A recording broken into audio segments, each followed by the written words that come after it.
Brian Barnett is just a regular guy. He's not a doctor.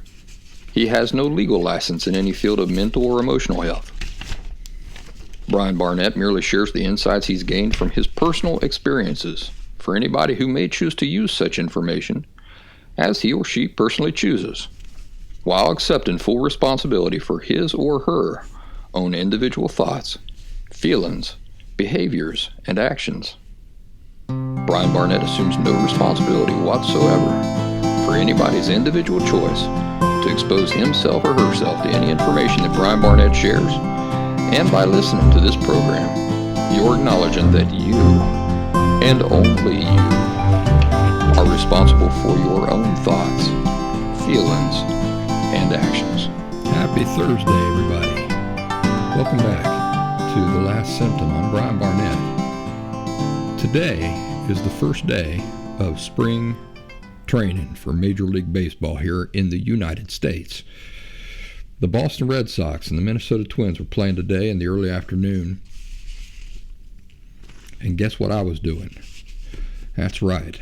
I was working on the outline of this show. So I had the game playing on one screen on my laptop, and then in front of that screen I had the screen that I was working on, the word processor. And I lasted until about the third and a half inning, about the second half of the third inning. And then I realized that this is a lost cause. I can't concentrate, and so I'm going to have to choose one or the other. And I chose to turn off baseball, the very first baseball game of the season. I hope you appreciate that I prioritized you folks. But I decided that it was more important for me to concentrate on this stuff and get a show out this week. And, and besides that, once I finish up here, get this recorded, edited, put out for everybody, I can always go back and pick up the recorded version of that game. Most of the time, the things we talk about here are more important. They are the priority. So spring is in full effect here where I'm at. Today was absolutely gorgeous. I had all the windows open, letting the fresh air in after a long, cold winter. But it was a winter that I really enjoyed. I really did. No complaints. In fact, if the winter had gone a little bit longer, I wouldn't have minded that at all. But it looks like spring is here. Mild temperatures today. Not too cold, not too hot. It's kind of like, what's that story, Goldilocks and the Three Bears. It was just right. And I caught myself really being grateful and thankful to be alive, to be aware, to be able to take in those things and really enjoy them. I'm always happy to be alive. But some days are sweeter than others. And it's on those sweeter than other days that I catch myself breathing the day in deeply and being truly thankful to be alive. And, for the awareness of what's going on around me. It's just a wonderful, wonderful thing to be alive and to be aware and to be able to enjoy little things. I was just telling somebody the other day, I think it was my neighbor. My neighbor was saying something to me about how blessed I am to have such a wonderful little girl, my little daughter Eloise, who's 6. And I was just telling him that I do the same thing like I did today with the really nice weather and spring and everything. I do the same thing with my daughter all the time. She'll be playing, or she'll be telling me a story or something, or talking to me. And she doesn't know that I'm doing this, but I'll be observing her and just taking in the details and just feeling so much appreciation and love and what's the word I'm looking for? Privileged. I just feel a tremendous privilege of being able to be her father.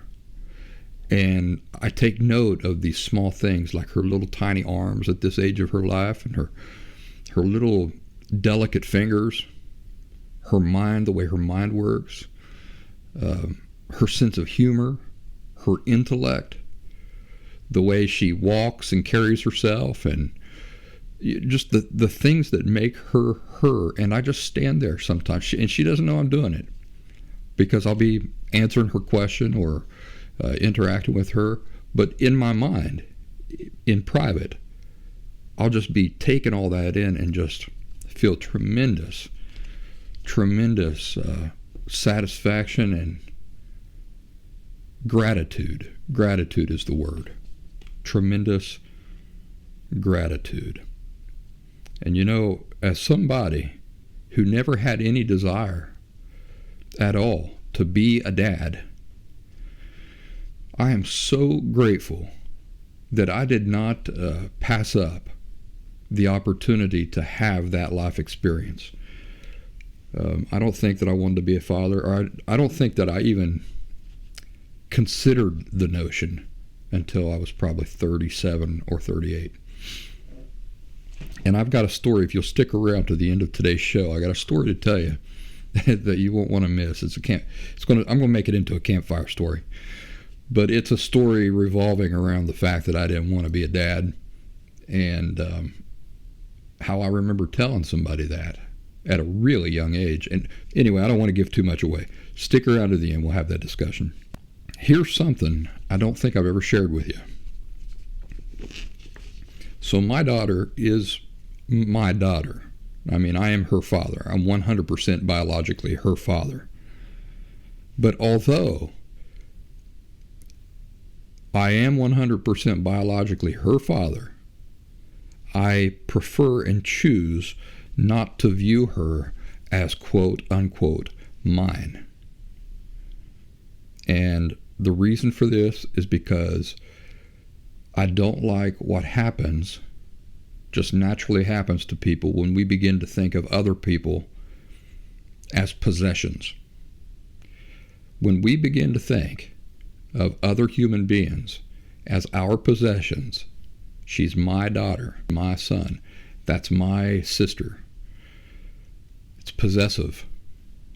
And the results of thinking of somebody as being property, the natural results just are what they are.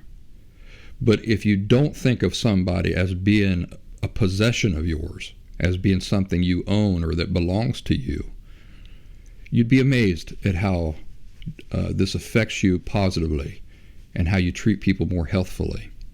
So I choose not to think of my daughter as being mine. Rather, I choose to think of her as somebody who has been entrusted into my care for a limited amount of time. Now, here's an important added detail of that. I don't just think of her as somebody who's been entrusted to me for a limited amount of time. It goes even further than that. I choose to think of her as somebody who has been entrusted to me for a very limited amount of time by somebody who is much greater than me. That makes the difference. So, the way I view it, she belongs to herself and she belongs to God. And God really is her father, and I am her caretaker father, her earthly father, of course. But I know that not everybody's religious, not everybody believes in God, but that's the way I choose to think about it. That God has entrusted her to me for a limited amount of time, and I have to answer to Him for the job that I do or the job that I don't do. And the limited amount of time that I have to do this is only until she's capable of taking care of herself for herself, of fully caring for herself. So this mindset really helps me view my place in her life more appropriately and appreciatively. See, because she's not mine from my point of view. Because she's not mine, I feel this tremendous honor of being entrusted with somebody so precious. So it's not like she's just some sort of thing that I'm entitled to, you see. And, when I look around, that's kind of the attitude I see. Well, we just have kids. Everybody can have kids. You just boppity-doopity boop and pop, you have kids. And it just kind of seems like this entitlement. And people's attitudes seem to reflect that. Like, I'm entitled to have kids. Well, if that's your attitude, and you're right, you are entitled, and you can choose to think of it that way. But if that's your attitude, that I'm entitled, and that's the only way you choose to look at it, well, then the way that you go about parenting will reflect an entitled attitude. But if you instead choose to think about it as being not something that you're entitled to, but rather as something that you've been assigned the responsibility of, and that's your attitude, well, then that's the way you'll go about it. Especially if you think, well, I've been assigned this responsibility by somebody much greater than me. That's the way that that's the attitude that you live with. That is the way you will go about it. And kind of a side effect of this is that you'll feel the great weight and privilege that comes along with that responsibility. I know that in my case, because I feel like it's such a wonderful honor, and I've been entrusted with such a precious thing, I say to myself, boy, I don't deserve this. I never deserved to have such a blessing, to be a father to such a wonderful little girl. And that makes me want to live up to the expectations that the person giving me that responsibility might have for me. Not only do I not want to disappoint the person entrusting me with that privilege, but I also choose to think that there will be an accounting for the job that I do.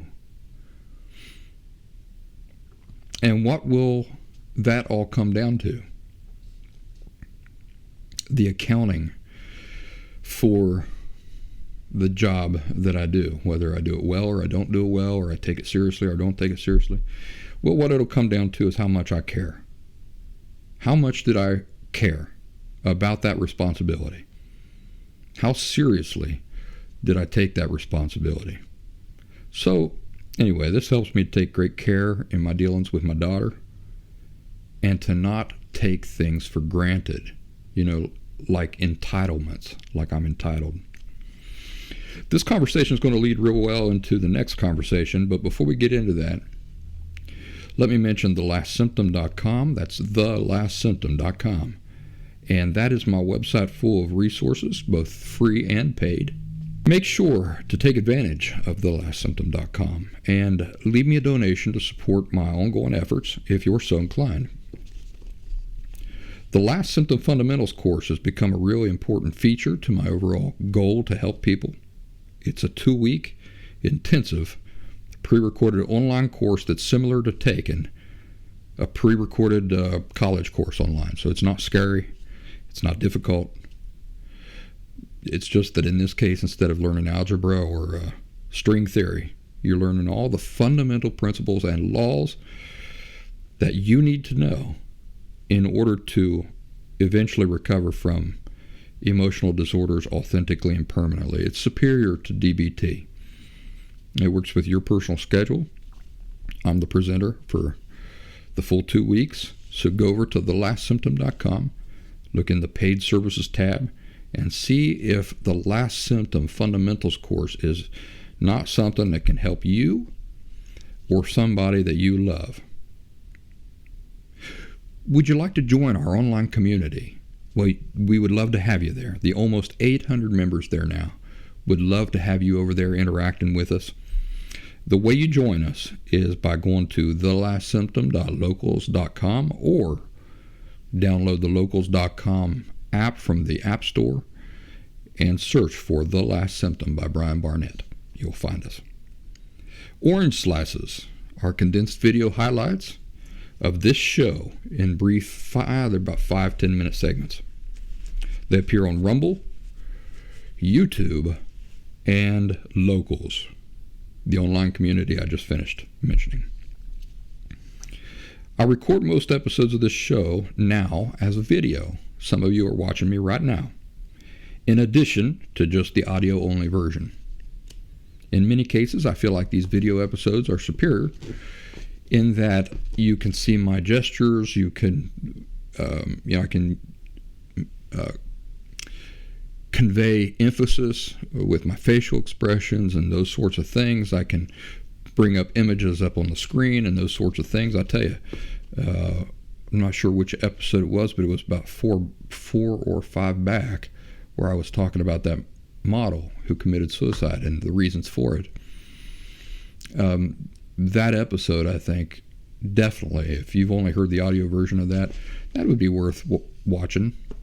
So it'd be like watching a public discourse, where a person's doing a public discourse. There are advantages to that in the ability to see their facial expressions, their gestures, and those sorts of things. Last announcement for today. I'm still hard at work re-editing and bringing all the old episodes of this show up to date and uploading them. For the first time ever, in many cases, to YouTube and Rumble. For now, I'm focused on doing this for YouTube, but Rumble's not too far behind. So this would be the explanation for why you haven't seen a steady stream of orange slices here lately. Remember that I'm a one-man show. The time that I would generally be devoting to orange slices, I've been having to devote to this editing and this. Let's just call it a spring cleaning. I'm bringing everything up to date, re-editing, taking out old information in the old shows that is no longer relevant, such as old services, old websites, stuff like that, and I'm updating all those things. So that's taken so much of my time and attention that would be time and attention that I would typically be devoting to the orange slices, to editing orange slices and uploading those several times a week. And so there's only so much time in the day, and I can only get stretched so thin, but that's why. Soon, orange slices will begin to flow regularly again. I really love the orange slices. I have no regrets about starting that. Took me about a year to figure out exactly what niche I wanted them to fill in my work, but they found their spot and found their stride and their place, and so I'm real happy and excited about them. But again, since I'm just one guy doing all these things, anytime one of these big organizational things have to happen, it necessarily steals my attention for a while, but not for much longer. So, orange slices, you can watch them on Rumble. So subscribe to the Last Symptom So subscribe to The Last Symptom Rumble channel. Subscribe to The Last Symptom YouTube channel, and of course join us at thelastsymptom.locals.com on our online community there, and you'll be able to keep pace with everything we're up to. Moving on now to today's one of today's main topics. I said that the whole conversation about how I choose to view my relationship with my daughter would nicely complement our next discussion, and now you're going to see how that's so. Let me ask you, how often do you tell your kids to clean up their rooms? How often do you tell your kids to eat their vegetables? How often do you tell your kids not to talk back to you?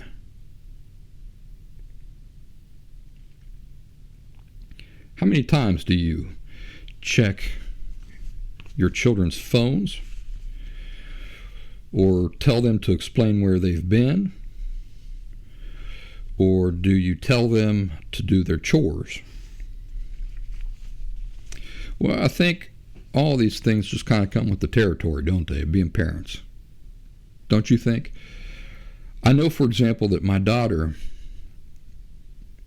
leaves the remote control for my television. For example, I have a big television right there. You can't see it. It's out off camera. But you can see the recliner behind me. So my daughter will be here and she'll be watching a movie on my TV. And she'll sit with the remote. Instead of putting the remote on the table right next to the recliner, she'll put it in the chair with her. Well, the problem with that is that she ends up sitting on top of the remote control until the batteries are completely dead. Why do the batteries completely die? Because her little butt is sitting on the buttons of the remote control, which means it's sending a signal out all the time to nowhere, by the way. It's just a signal that's blasting off into outer space somewhere forever and ever, I reckon. And so I'm imagining some alien in the Andromeda galaxy one day, just maybe 2 billion years from now, cursing to himself as his TV suddenly starts changing channels inexplicably in the middle of a hockey game. And it's probably going to be coming from my remote control 2 billion years earlier. But I've talked to her a million times about this. I've said, honey, I don't like you setting the remote control on the couch or on the chair. Put it on the table instead, please. Okay, she says. Then I walk in later, and there's the remote control jammed down into the recliner, smushed down into the recliner again.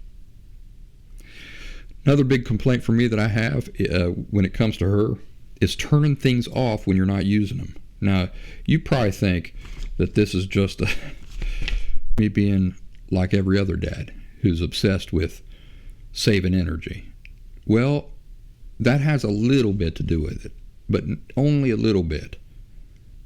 The real problem I have with it is that, for example, if I'm sitting here trying to work on something which requires a lot of concentration, requires my attention, and she wants my attention, but I can't give it to her yet, so there's all this work I got to do, I can just say to her, honey, here, play a game on your iPad, or FaceTime with one of your friends or something like that. But if she's left her iPad on all day when she's not even using it, when it comes for me to do that, she can't use her iPad. It needs to be charged. So now I have to entertain her. And so it steals me away from my work. I lose time. It's really kind of a selfish reasoning behind it. I lose time. It sets me back in my schedule for hours. So it just drives me nuts when I come across her iPad and it's sitting there, the game that she was playing. It's not turned off or anything, and it's just sitting there on. And it's been on for 25 minutes or 30 minutes or an hour. So I constantly telling her, honey, I want you to plug that iPad in, please. Plug it in right now. I want you to do it right now, please. All right. So she plugs it in. Another one is leaving doors open. Not wide open, but not latching the door. So she'll run through, close the door, but it won't latch. So it's basically hanging open. My dog comes along, can just kick it open. Anybody can get it. The wind can knock it open. That really annoys me, and I've had that conversation with her a million times. Honey, please, I want you to shut the door. I want you to take the time to make sure that the door is latched and it's properly closed. Please. Okay, Daddy. Do I have the right to tell my daughter to clean up her room? Yeah, I absolutely do. Does she have any options for not cleaning the room if she doesn't want to clean up her room, and I have decided that she will clean up her room? Does she have any options? None at all. I am the ultimate authority who can make her do things even if she doesn't want to do them. I have that authority, I have that power over her to make her do even things that she doesn't want to do and that she has no choice but to do. But here's the question I wanted to ask you. How often, when giving your kids a direct order that you have a right to give, and you've had the conversation with them 9 million times, they're still not getting it right, how often, when you're giving them that direct order, do you include please and thank you? Well, I'm not asking for an answer, obviously. And obviously this is not meant to be a guilt trip. I want to talk about this because it's important as far as it reflects attitude. So it's just a question for you to ask yourself and to think about for a second. How often, even when I'm justified, I have the total right and authority and power to make my child do a thing or to order them to do a thing right this second, how often do I take the time and am I mindful enough to include please and thank you?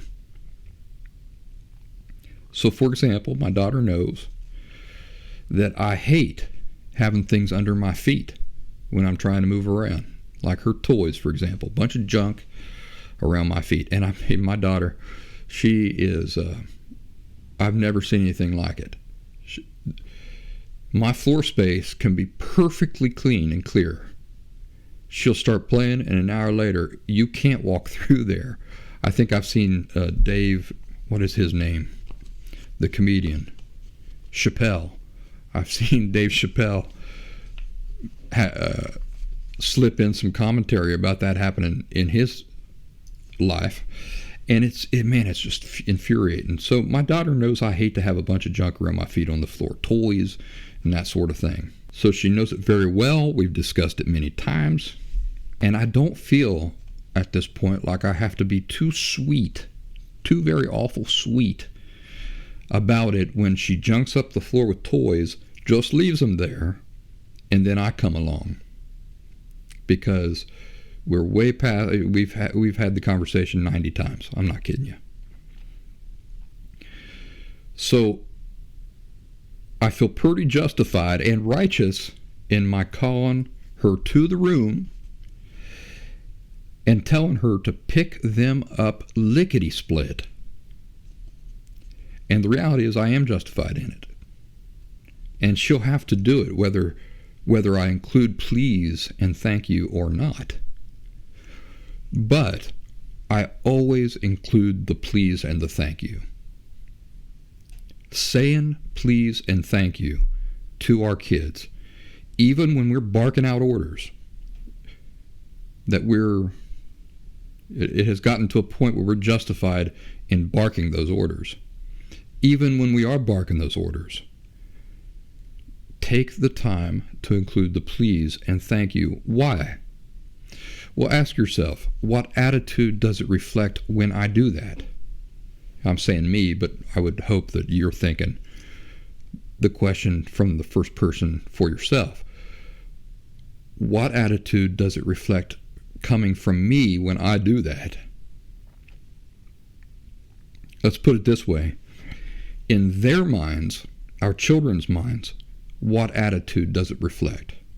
Well, does it not reflect to them that they are real people to us and that we respect them? We recognize their dignity as human beings.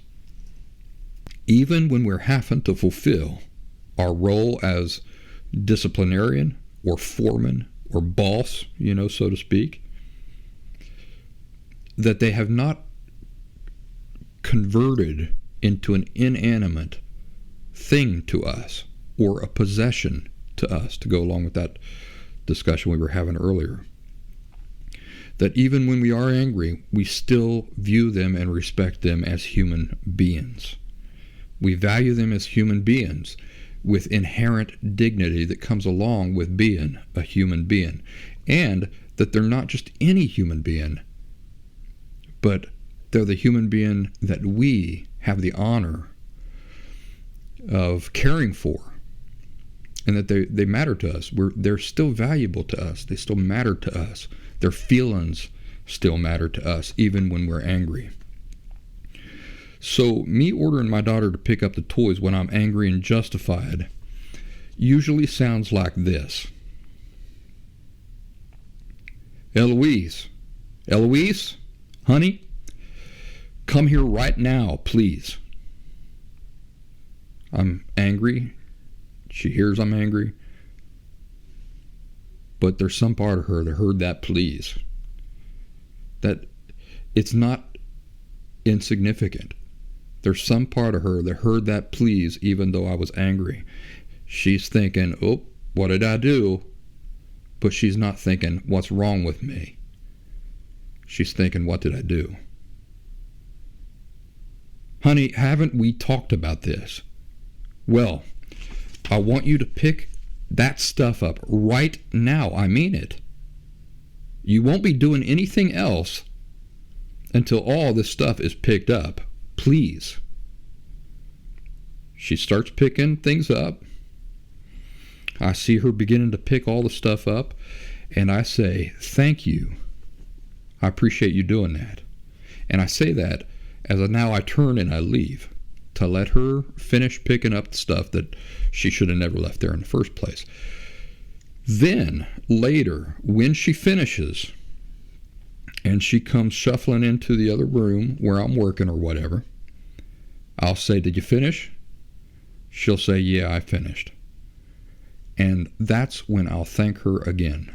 Come here. Thank you. Usually it's with an embrace or a hug or something. Thank you. I appreciate you doing that. We might have a little discussion about, honey, we've had that discussion a million times, haven't we? So please try harder next time. I will, Daddy. I don't know why. I just forget. Well, I know. I know you forget because you're at the age where kids forget. They get excited about other things, and I understand that. And I do understand that, by the way. I do take that into consideration, too. I do put it into context. She's 6. Did I do any better when I was 6? Nope, I didn't. And I would bet, I'd bet you a nickel, that all the other 6-year-olds out there are not doing any better either. So it's not something she's doing on purpose. It's not something that all 6-year-olds don't do. But that's the interaction we have as father and daughter. I expect her to learn anyway. And but it doesn't make me stop loving her, doesn't make me stop viewing her as a human being. So I include the pleases and the thank yous. So I just want to kind of draw your attention to the fact that I thank her when she begins doing the thing, right when she begins doing the thing. I thank her then. And I thank her later too, once she's finished. So I emphasize the thank you. I do it all the time. I do it even for small things. Eloise, please come here right this second. Did you leave the bread out lying there on the counter that the dog knocked off the table? Well, I want you to clean it up off the floor right now, not later. Please. Once she starts doing what I've ordered her to do, I say, thank you. Thank you for doing that for me. Later, once she's finished, and she comes in, or I see that she finishes, I again thank her. Thank you for doing that. I appreciate it. If she sees that my attitude genuinely is that she's a real person, and that even when she's out of line, or when I'm angry, I still make it a point to dignify her. What is she going to grow up believing about herself? What sort of treatment is she going to view as acceptable or unacceptable from others? She's going to be out in the workforce one of these days. Have you had bosses that treated you like you weren't human? Well, I have. Or like, you deserve to be treated kind of like less than human? Yeah, I've had bosses like that. I ended up working for them longer than I ever should have, because I had no self-respect. I was not raised to think of myself as being worthy enough not to be mistreated by bosses. In fact, my dad had me believing that if a person's your boss, that basically you're their property. You got to do whatever they say, no matter how they say it, and all these things. But the way we look out for ourselves, the way we value ourselves, the way we dignify ourselves, the way we love ourselves, necessarily involves what kind of treatment we view from others as being acceptable or unacceptable, even in a job. And you know, the jobs I'm talking about, I was never making $10 million a year on those jobs. I was making like minimum wage.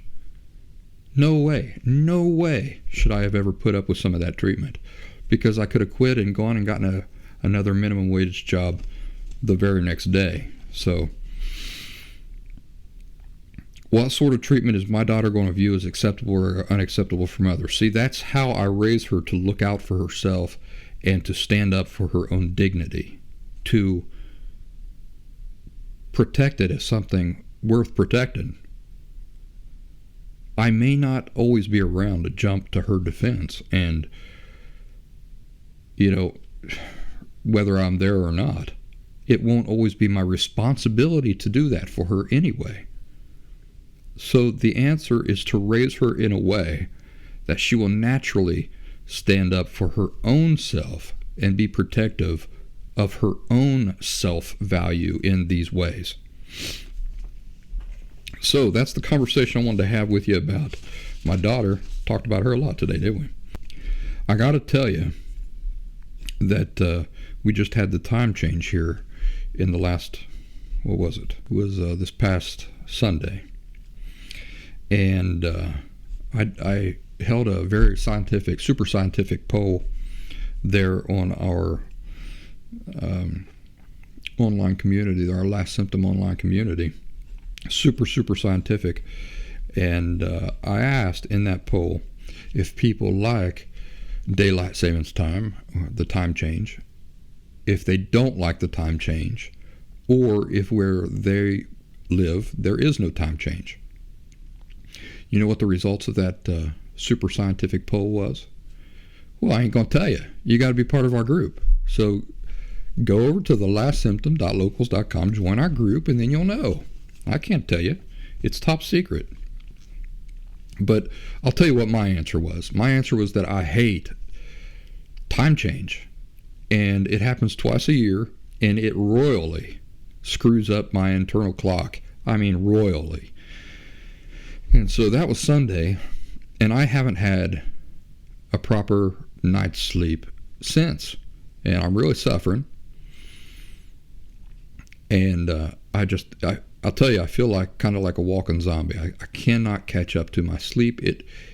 Every time it happens, it takes me about 2 weeks to catch up, or for my internal system to readjust so that I get the rest that I need. My brain starts working again and all these things. So I just got a notice the other day that the United States Senate passed a bill to make daylight savings time permanent. And I couldn't believe it. I leapt for joy. Now here's the thing about that. I don't understand politics well enough to know what that means. Clearly it's not law yet, and clearly it's got to go through some other hurdles before that were to happen, and I don't know what the likelihood is of that bill going through those hurdles, but it seems like a step in the right direction to me. And it would be perfect in my opinion, if they would just keep daylight savings time just all year round. So we'll see about that. I'll tell you what, if you were on the Last Symptom online community and you knew something about how the process of something becoming a law like that, you could actually talk to me about it. So join our group. What are you waiting for? One little thing I want to talk about, this is not going to be a huge discussion, but just one little thing I wanted to talk about was, have you noticed people uploading videos and pictures of themselves that are reversed? You can tell because the writing on their shirt is all backwards. You know why they do that? They do that because they feel more comfortable seeing themselves as they're used to seeing themselves in the mirror. Now think about that. They're so used to seeing themselves backwards in the mirror that they can't comfortably upload a picture of themselves in not reversed to allow other people to see. What do you think about that? What is your opinion about that? I'll tell you what my opinion of it is. I think it's a form of denial. Why are they doing that? Isn't it an emotional decision that they're making? They're making a decision based on pure emotion, how they feel looking at the picture. And the insecurity, right? It's insecurity of people seeing them in a way that they're not used to seeing themselves. So if you part your hair, for example, like I do, this way, and you look at yourself in the mirror, that's what you see, right? Then you take a selfie of yourself, and you see your hair parted the opposite way. You say to yourself, oh, I don't look as good that way.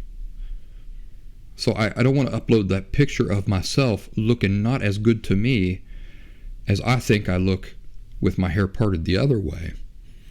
And so people set up their phones and their cameras and stuff so that they get a mirrored image, and they upload the mirrored images to the internet. Now, I was just on some social media the other day, and there was this woman talking very confidently about a thing into the camera, which she then uploaded onto the internet.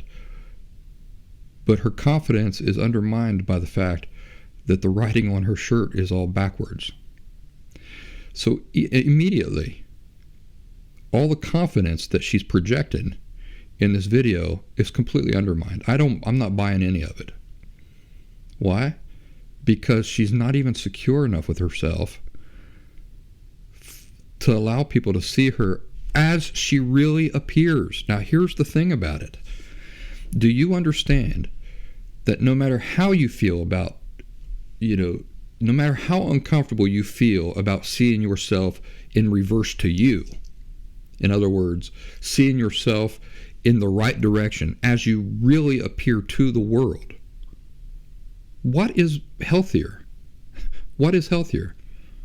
This emotional rejection, which is denial. We're talking about denial. So anybody who's uploading their pictures reversed or mirrored is embracing denial.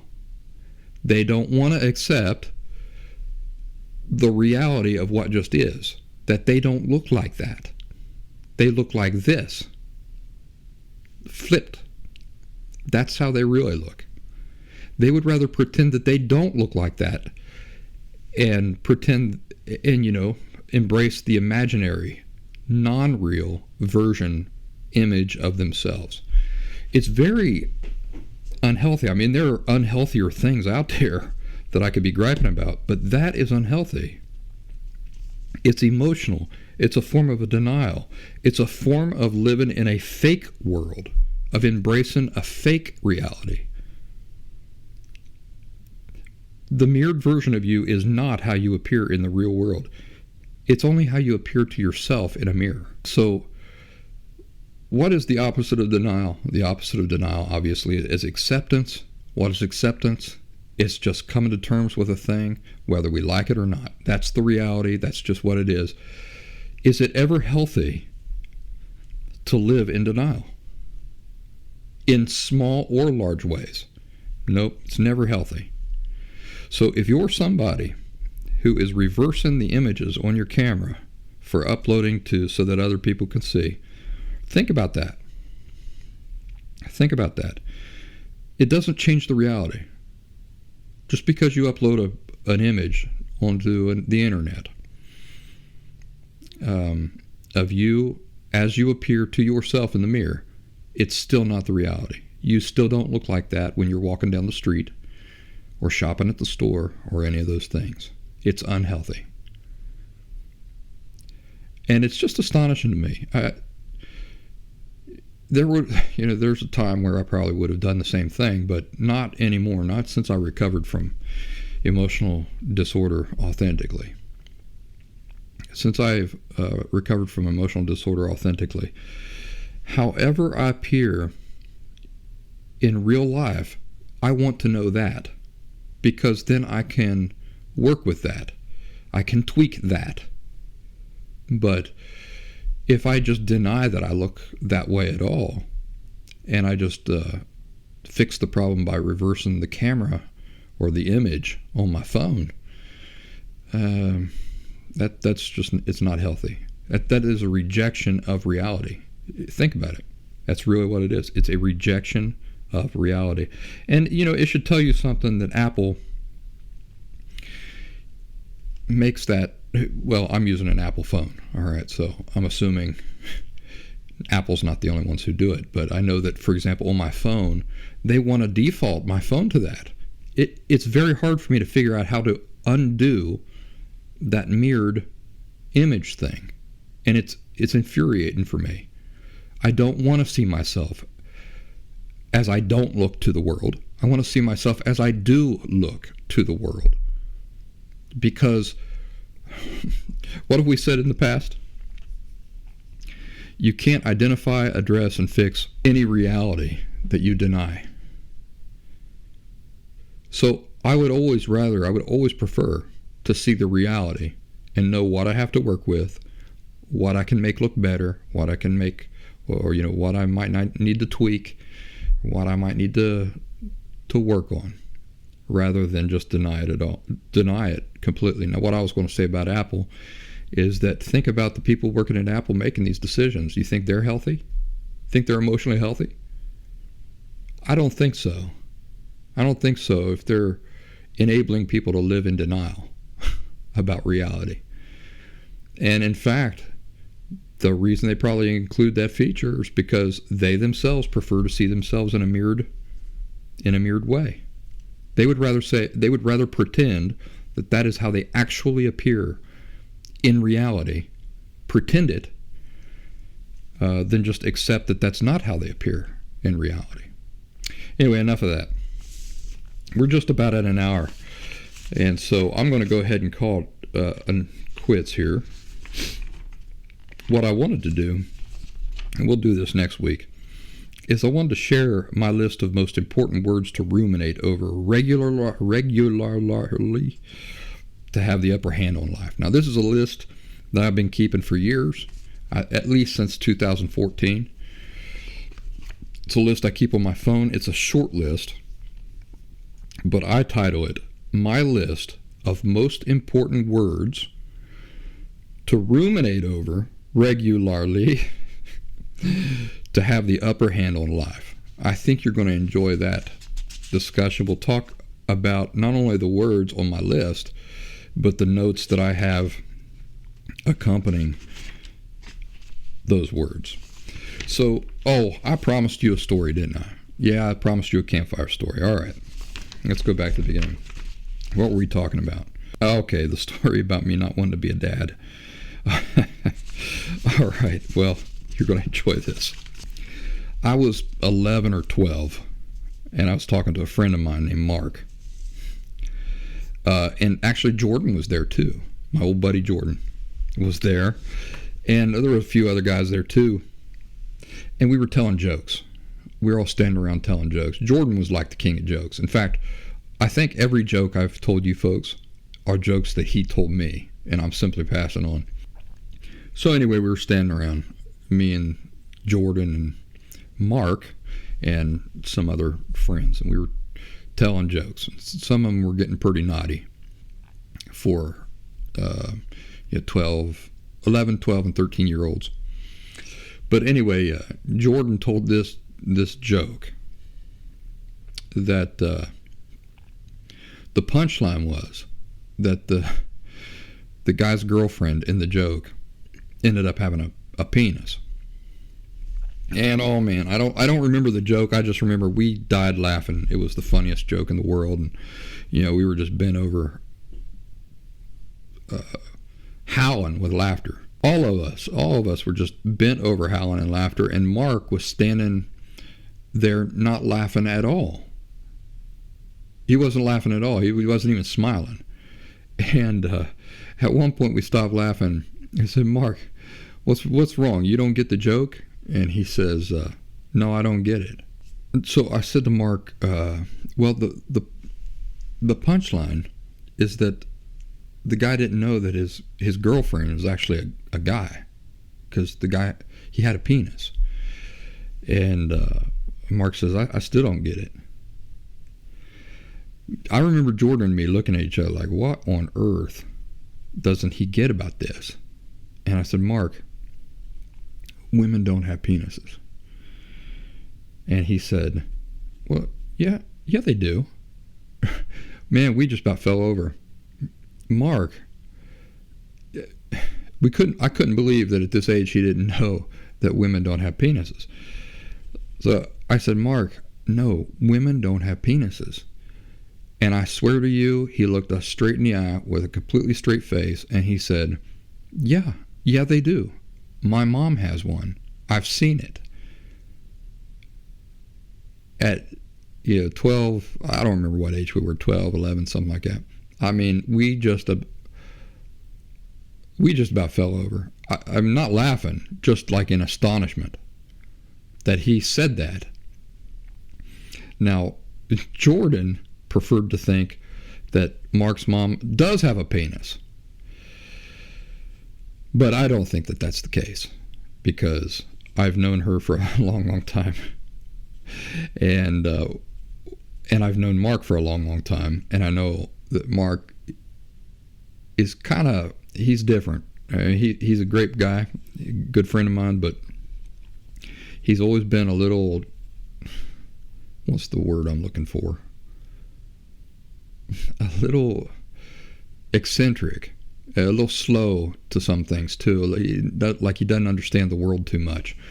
And so what I would say is much more likely is that he saw his mom getting out of the shower or something and mistook something else for a penis. But yeah, that was a real conversation we had. But the reason I bring him up, I'll tell you what, by the way, I mentioned that to him in our 20s. We were hanging out, and I said, "Mark, do you remember that time we were telling jokes and you didn't understand the punchline?" And I said, "It's the punchline is that the guy's girlfriend had a penis, and you didn't understand it." And I said, "Well, girls don't have penises, Mark." And you said, "Yeah, no, they do. They do. My mom has one, and I've seen it. Do you remember saying that?" And he's like, "I never said that. I never said that. I never said that." And he denied that up and down. And I don't know if he completely forgot that. Like I said, he's kind of eccentric.